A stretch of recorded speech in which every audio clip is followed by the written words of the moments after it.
वो गलती तुम्हारी है, तो गलती हमारी ठीक है, गलती लेकिन तुम्हारी जो है। अपराध है अगर ये इतने सारे लोग क्यों खड़े हैं यहाँ? वो सब सब साथ में है ना हम लोग। मैं सबसे बात नहीं करूंगी। जाली आप तोड़ के ले वो सब आए ठीक है यार। शिकायत करना, हमारे पास पट्टा जो है। अपराध है अगर पट्टा मंगाया था ना आपने। मैं आपका प्रकरण भी पंजीबद्ध कर रही हूँ, सब करूंगी मैं। अब बोलो आगे।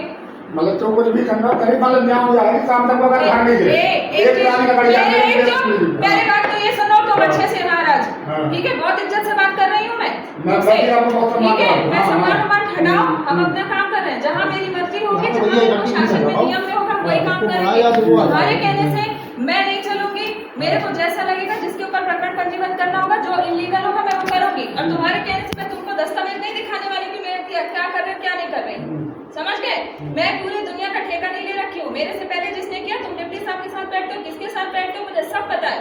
ये पंचायत मत करना मेरे साथ। निकलो, मैं किसी के साथ नहीं निकलो, बैठता। निकलो। मतलब हमको न्याय नहीं मिलेगी। अरे निकलो तुम, अरे चलो चलो चलो जाओ, जहाँ चलो भाई, चलो चलो चलो चलो चलो चलो चलो आ जाओ। बजट का तो सुनने